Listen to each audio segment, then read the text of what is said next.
I've been my own young found a little daughter. They both love me who I am, inseparable from what I living in a road now. I'm not living there's no more home now. And I know just how he feels. Living out of sea, living out of fantasy. There's nothing left for me. So it's time. Oh my God, Giselle, I can't say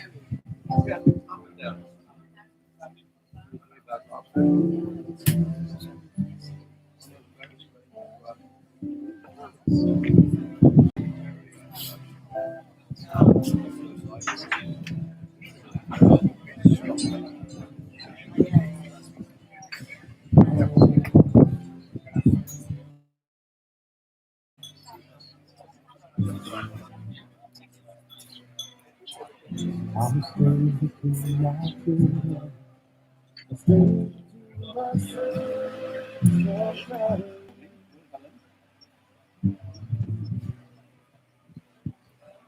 And I don't mean it if it's just another step.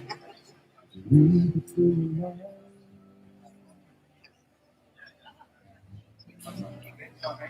in love. Driving a desert. Nothing there miles is already gone. Another highway in the dark of the night. Nothing built never more. Away from my family. I've been lying if I told you there's somewhere around.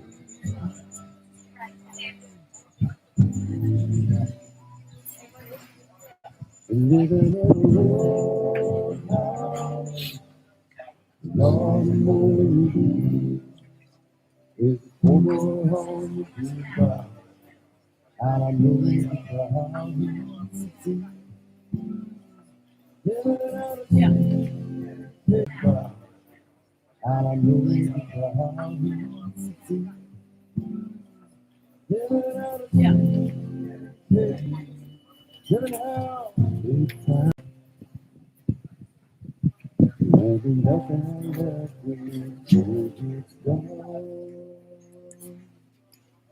Oh, but nothing left with me. It's gone. Oh, but nothing left with me. With me.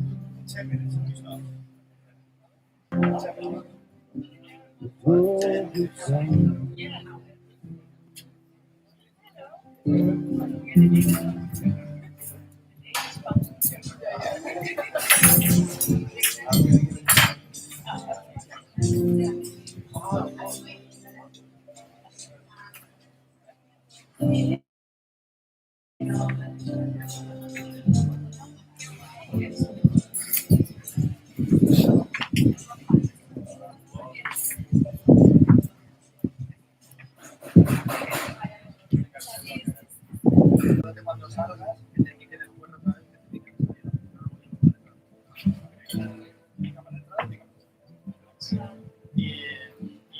It's just not gonna keep going. Feeling out of the way. If I could find my own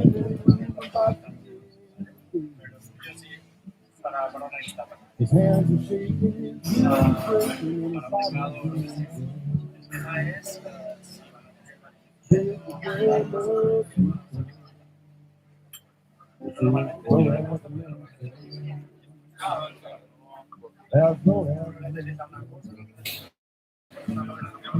thank you all you never be look so good. Thank you for the fall girls, keeping me confident out. Thank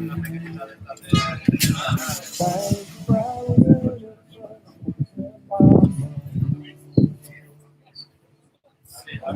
past and I smoke my I was too long. I was too long.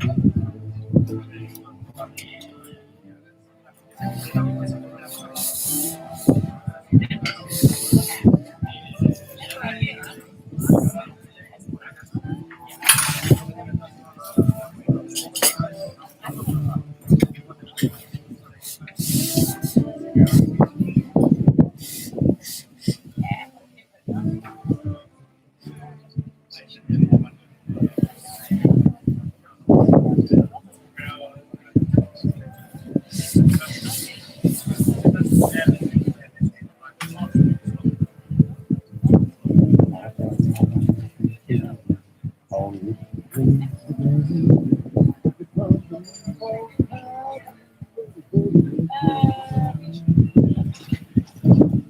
let us not forget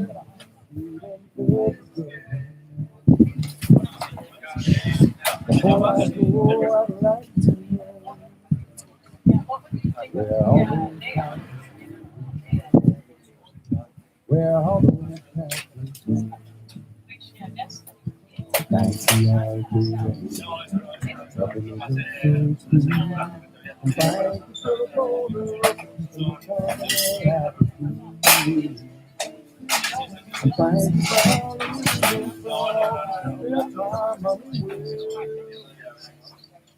just in the past and I'm so fine. I was too long.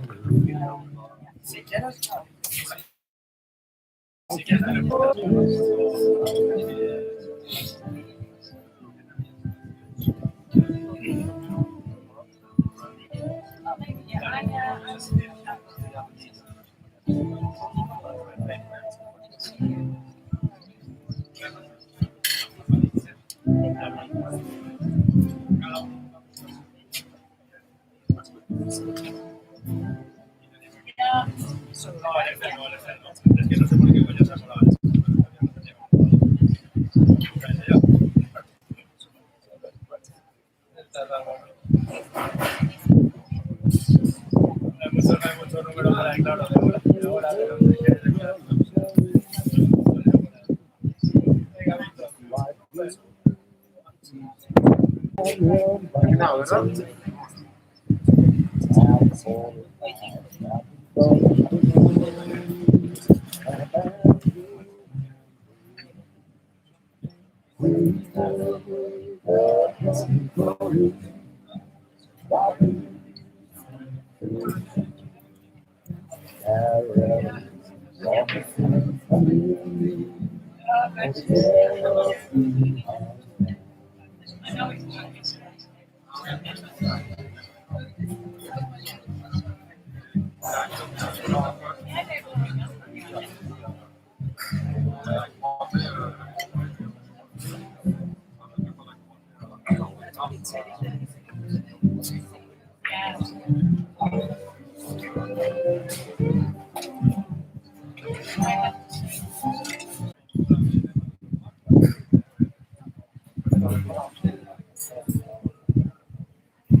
I haven't. I've seen you.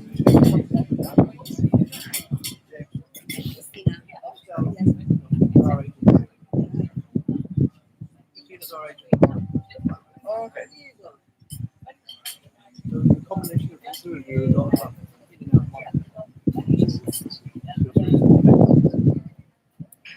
Okay. You probably might know my colleague Christy. Yeah, well, I don't know her, but Helen spoke Yeah. about Christine. Agents all everywhere. Christy was meant to be on the panel this morning, but we've got 6 chances now at the moment. Because normally the boat show is in April, so we don't usually have many boats cruising at all. It's now in June.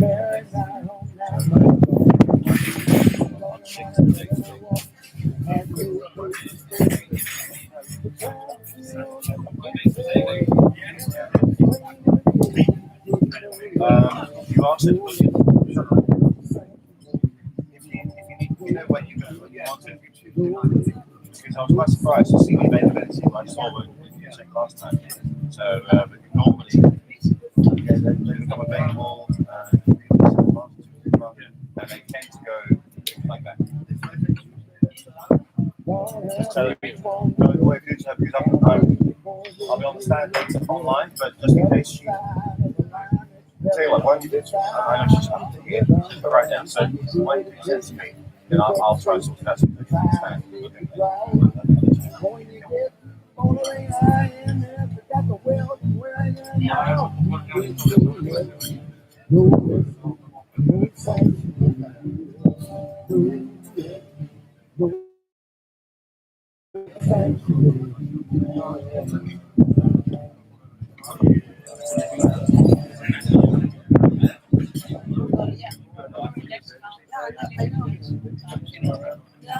Well, actually, I think in the show,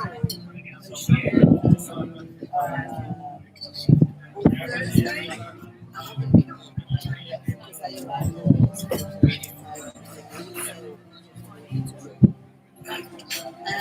and yesterday I've been here for an hour. And then I went to Portland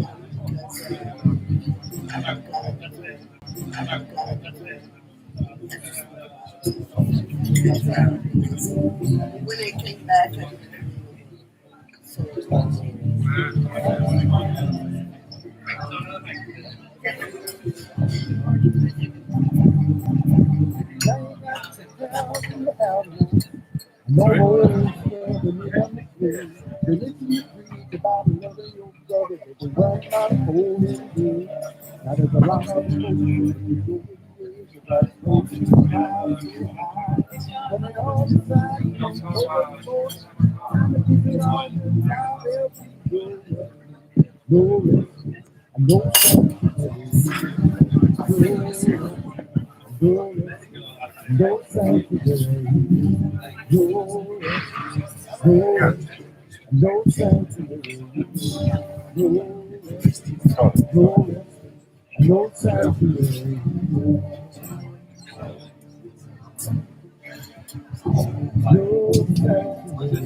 They're specialists in operational and administrative elements of running a yacht, as well as project managing refits and new build. Begum Yachting are here today. They are the largest super yacht agency in Turkey, in some 6 or 7 locations between Istanbul and Antalya.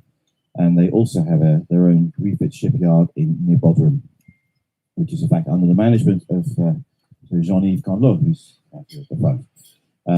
Monin Yachts, who celebrate their 40th anniversary this year. They are the leading builder in semi-custom steel aluminium yachts in the 30 to 50 meter bracket, based in the Netherlands. Coral Marine are our friends in Ibiza, without a doubt the best agency in Ibiza, and we collaborate with them closely. Tema Petroli, which is kind of in our family of companies, they have a worldwide network of fuel and lube supply. Astilleros de Mallorca, probably don't need any introduction to everybody here. Obviously one of the finest shipyards in the Western Med. We welcome back 2 years into its yard. Tax Marine is a specialist marine tax and customs consultancy based in Barcelona with a track record of more than 25 years of assisting yacht owners and businesses. Naughty Paints, celebrating its 50th anniversary this year. Obviously a local Mallorcan firm, which has grown from a local fishing supply paints company to a specialist with 120 employees in 6 locations. Kingsburg Cruise Support are a leading property broker and mortgage broker, and they manage a lot of crew accommodation here in Palma. They've been advising on property here for almost 20 years. Alcadesa Marina, which is located in La Linea next to Gibraltar, which is probably one of the best and most secure marinas in the area, so worth considering if you're heading down that way. TAM Asset Management is a London-based asset manager works with trustees and management companies, as well as private investors with offices in London worldwide, and have been operational here in Mallorca for more than 30 years. Alex Chumillas. Alex began his professional career as a tax advisor in 1997 and has been a director of a number of large firms and lectured on tax at universities and business schools in Barcelona. He founded Tax Marine Spain in 2010, specializing in tax issues in the yachting industry. And what Alex doesn't know about tax is worth knowing. Jaime Darda Vidal. Jaime got involved in maritime law through his passion for sailing. He's been sailing since childhood. Has been practicing law since 1995. He's been legal counsel for the Global Ocean Race, and in 2012 he founded Naughty Service Marine Consultants here in Palma. Jaime is also a founding member of ANAVRE, which is the Spanish Boat Users Association, which works to simplify Spanish yachting legislation, which needs it, and has been its president since 2010. ANAVRE is a full member of the EBA, the European Boating Association, and Jaime has been ANAVRE's representative at the EBA since 2011. So let's start the conversation. There are many questions on Brexit. I have a few in my mind. I'm sure you may have some too, but between these gentlemen, what they don't know about tax, about marine law, and the interface of law and tax and jurisdictions, they really are the experts. So if you have any burning questions, this is your chance to put them free of charge, of course, and to make a connection afterwards if you might need their services sometime in the future, because there's still many grey areas. Perhaps I could start with Jaime Moranta. Perhaps you could tell us, as a customs broker, I suspect you've been busier than before with UK-related matters since the beginning of the year. So what in particular are the complications that you're seeing?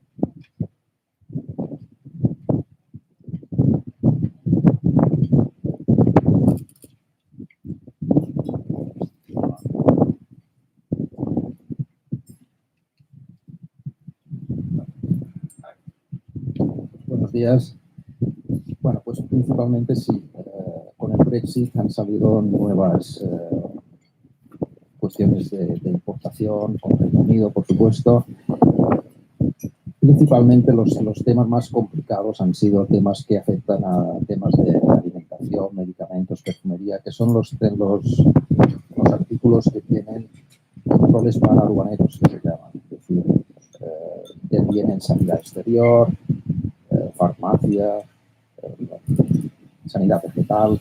Todo esto es lo que ha creado más complicación y que en este momento se está todavía pendiente de obtener unos beneficios que todavía en este momento no tienen.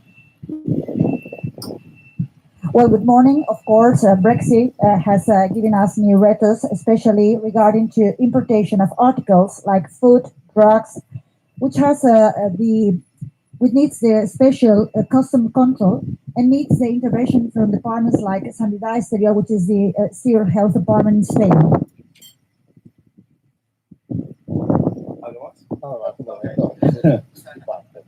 Alex, I suspect you've perhaps been busier than most with regards to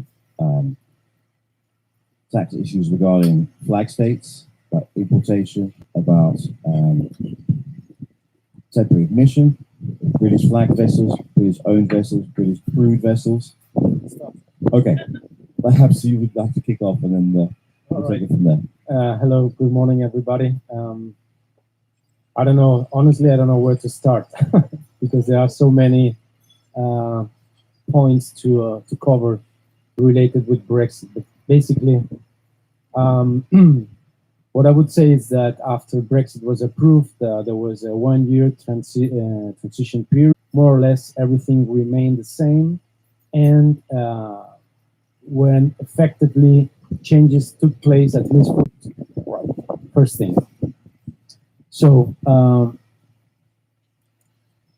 what sold before that date? Okay, before 31st December 2020. Well, here there are quite a few different situations.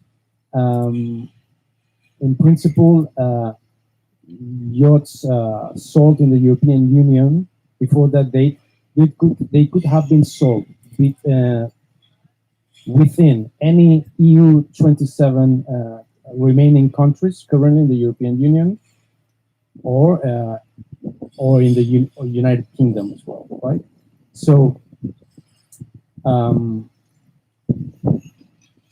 besides those yachts which were sold in any of these currently two different customs areas, but before one single custom area, could have been bought by individuals who paid VAT on these yachts and didn't claim it back, or could have been bought by commercial entities, taxable persons, in the course of their business activity.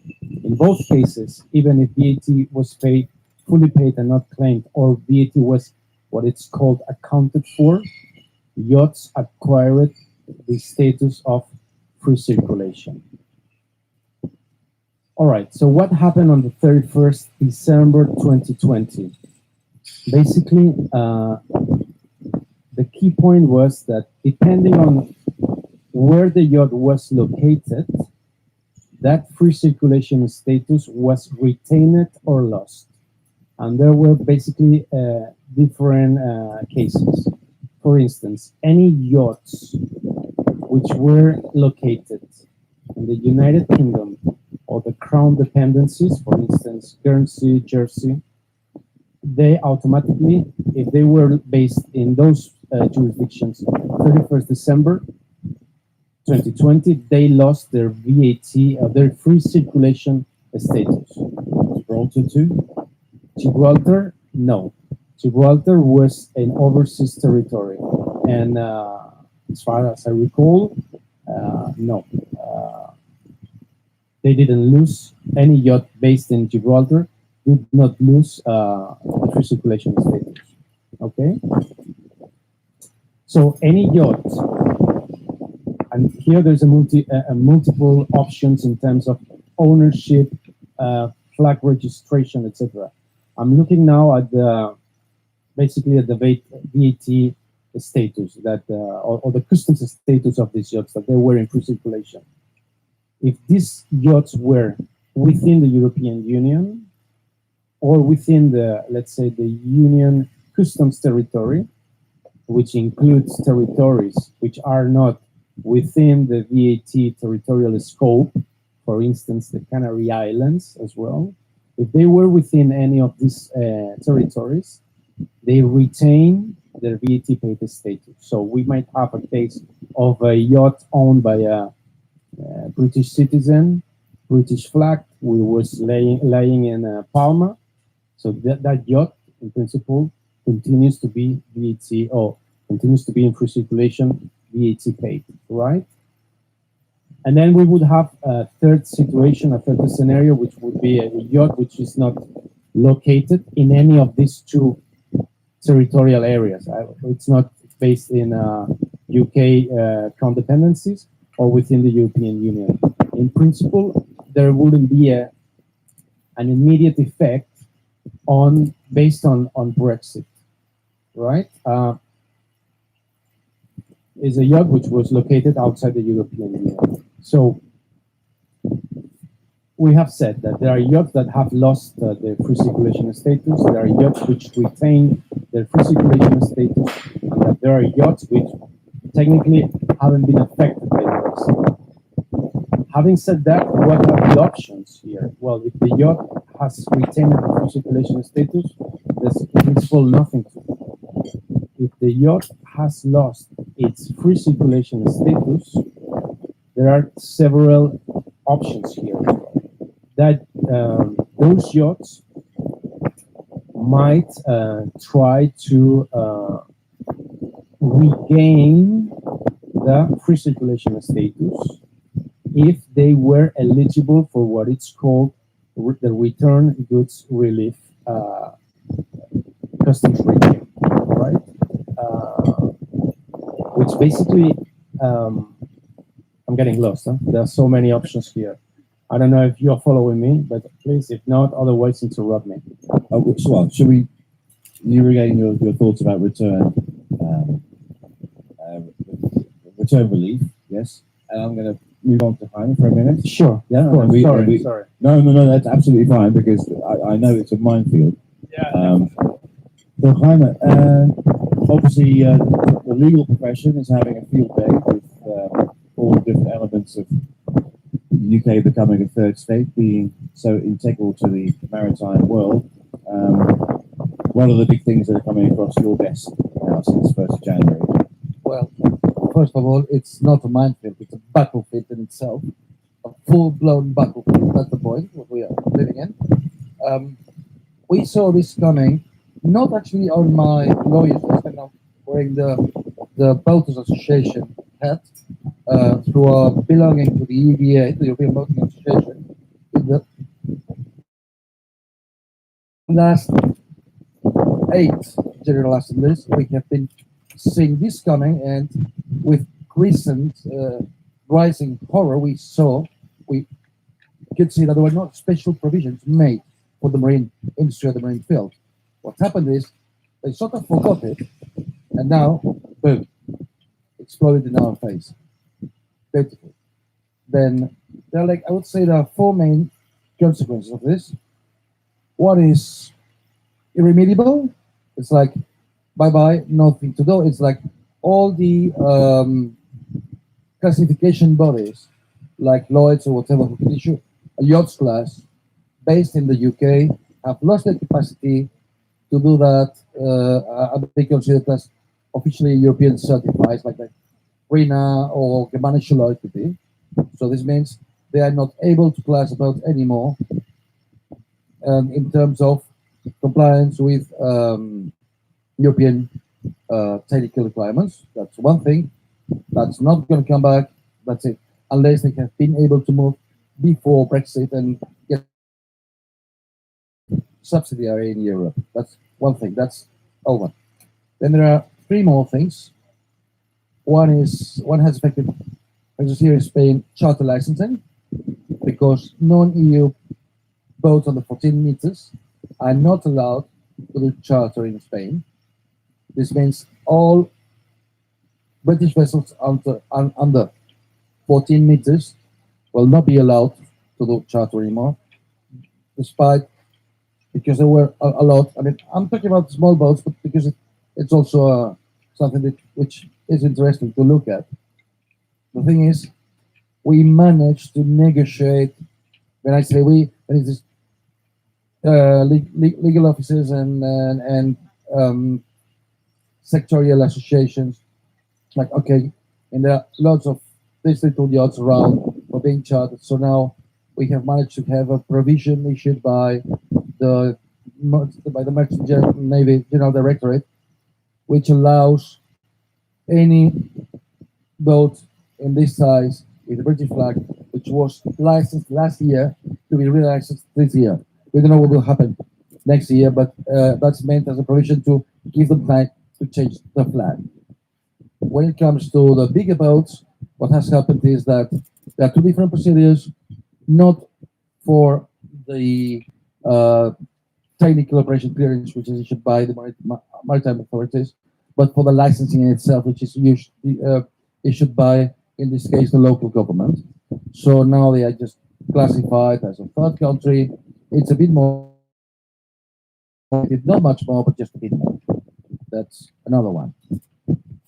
Third one, which we have managed to redress, and was the ability for British citizens to use the sport boat skipping licenses in Spanish waters on Spanish boats.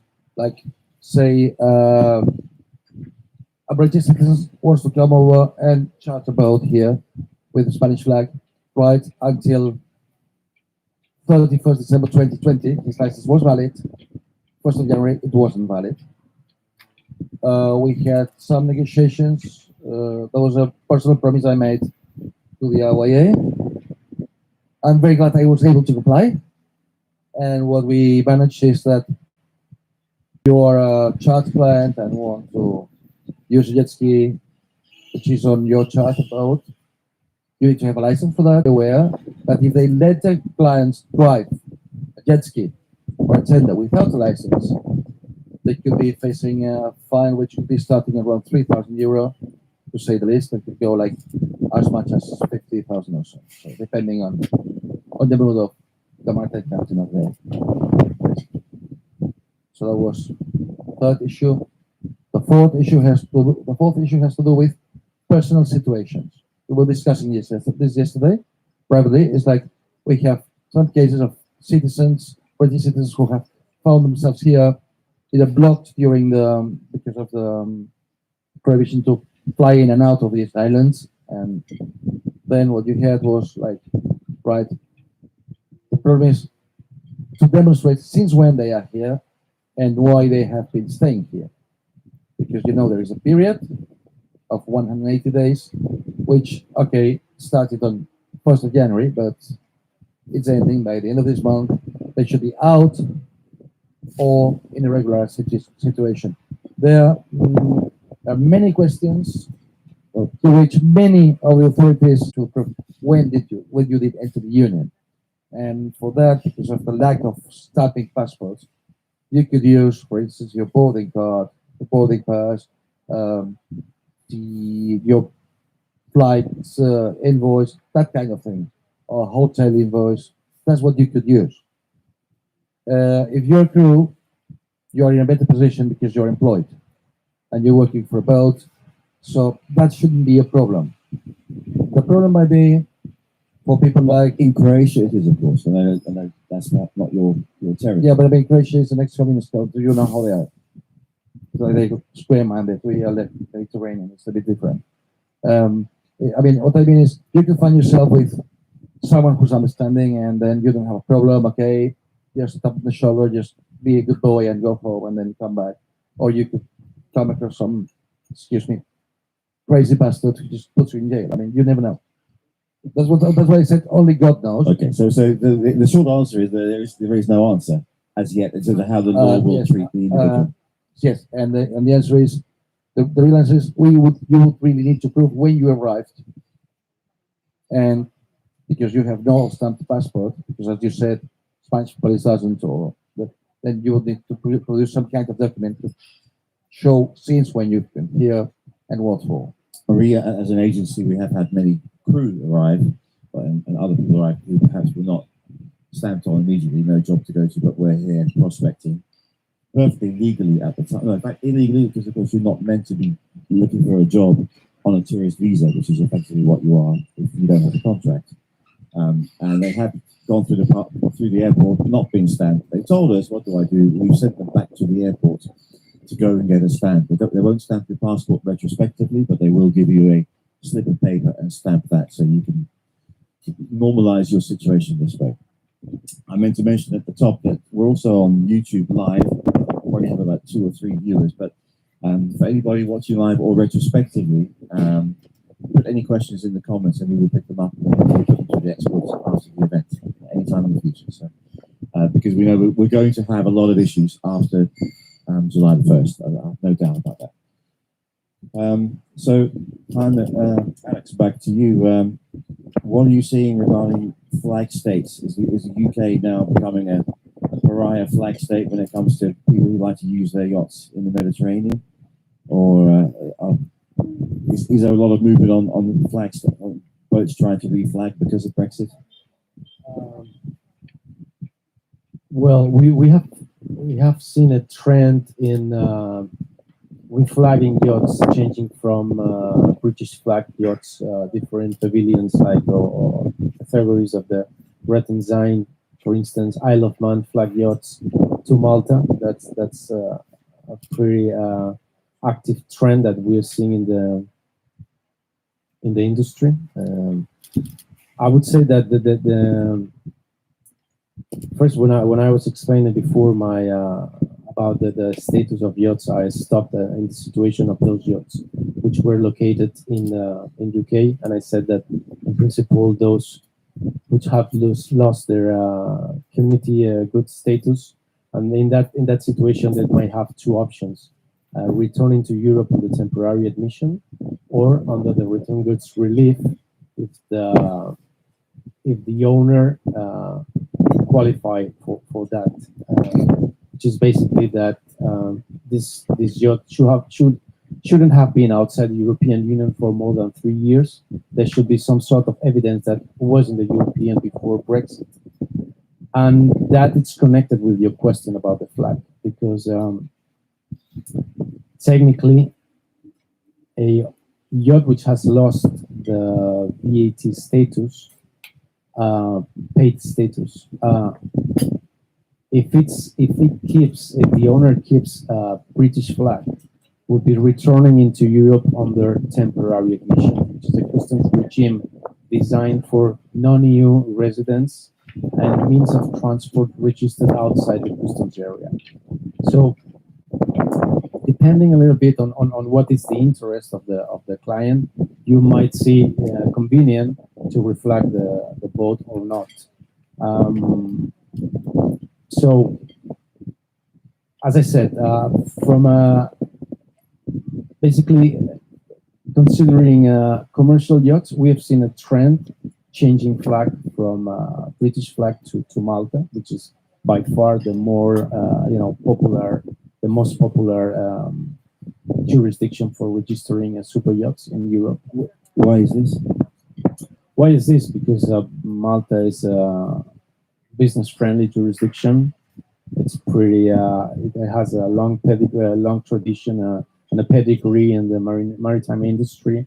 It has significant incentives for entities engaged in the charter business, on the maritime business. For instance, they have a tonnage tax. It's a sort of flat rate tax, very low tax, not depending on the real profits of the entity. Or they have in other areas they have a regime called the 6-7, which is Malta has an effective tax rate of 35%, but indeed applying this incentive they have in place for entities owned by foreign shareholders, non-established in Malta. At the end of the day, the effective tax rate is 5% in Malta.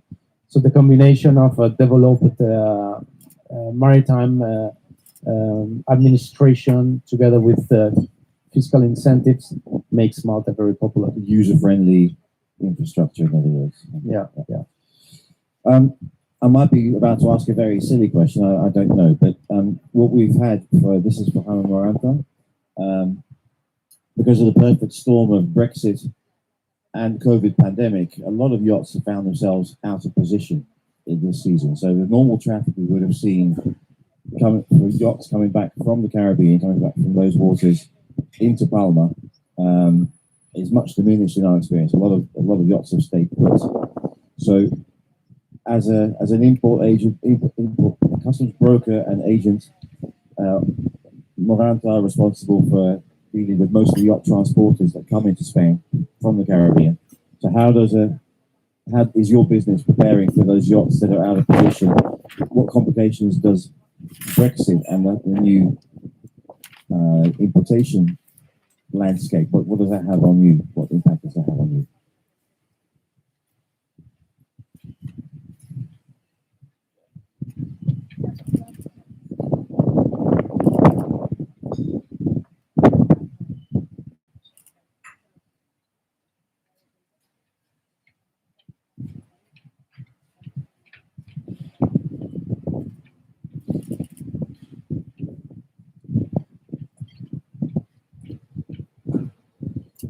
Sí, en la situación del Brexit,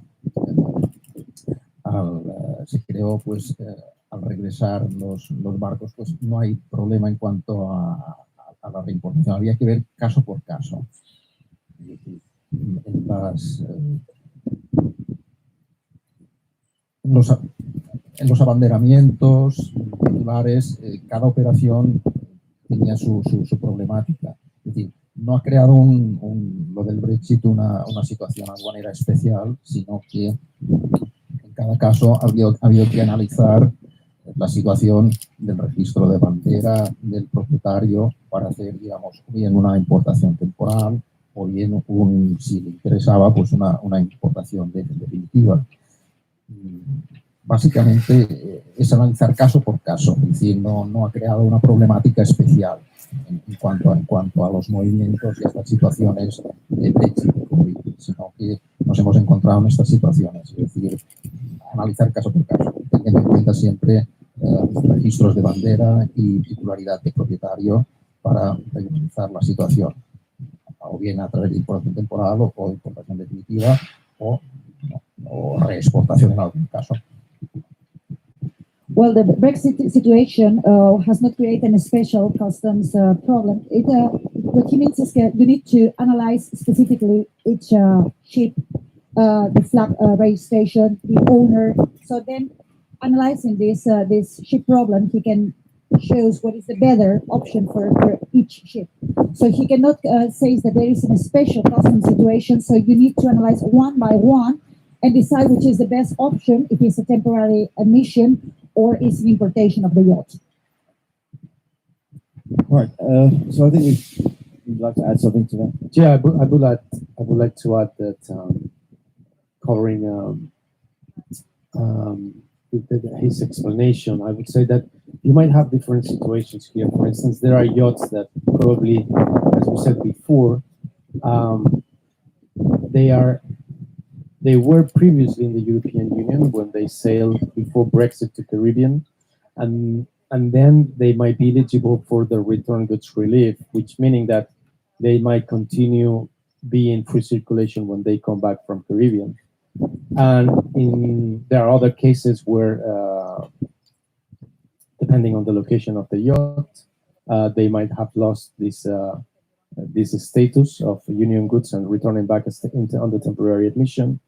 With regards returned goods relief, there is as well a controversy in terms of whether it might be necessary that some sort of written customs declaration should have been lodged with Spanish customs authorities before departing, because the approach in Spain is that the mere fact of crossing the territorial waters of the European Union, it's a sufficient fact to declare the reimportation. So, and there's been controversy as well in that regard, because obviously, if a yacht left the European Union before Brexit or the end of the transition period and had a proper temporary export declaration, that might facilitate, the procedure at reimportation. Otherwise, if there was no evidence in that regard, technically there shouldn't be an issue, because the mere fact of crossing the territorial waters is sufficient to reimport the yacht. But it's a weaker position than another yacht that has fulfilled proper paperwork.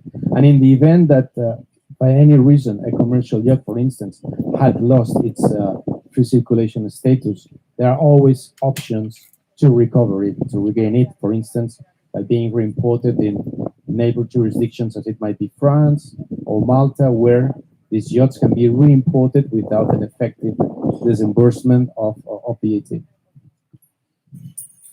Okay, well, some of that went over my head, but we've covered a wide area. Does anybody have any questions for our panel here today? No burning issues that you are dealing with, or I think everybody has a big headache after our explanation. Okay, I mean, I'm sure there are many specifics, because obviously all the things we've discussed don't necessarily apply to all cases. So I guess you can bring the individual issues to our panelists after we close. If I might add something else, I think Brexit opens another a new situation as well, concerning in particular with shipyards. I think it's very interesting, the possibility for British flag yachts to benefit nowadays of inward processing, a TPA, which was an option that was not available before Brexit. Nowadays, there are deemed to be a good third, goods of non-EU goods, third territory goods, so they are eligible for those tax regime. Vice versa, it happens the same in UK. We're touching Brexit from a Spanish standpoint, but it happens the same in UK. I mean, EU yachts might be eligible to undergo for presumably similar repairs in the United Kingdom under VAT exempt mechanism. So it's not all bad news. There are some other new angles that British flag yachts can now take advantage of. Okay, well, if you have no questions for the panel, I'm going to remain for me to say thank you very much for taking part today. Thank you all for coming. I hope we might see you here again tomorrow. We're talking all things personal finance through, which we'll touch on again on tax, but on a more personal level, which I think we all care about. And so we're here again tomorrow morning. If we don't see you then, I wish you a great show today and the rest of the weekend. And we'll see you again soon. Thank you so much.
Living on the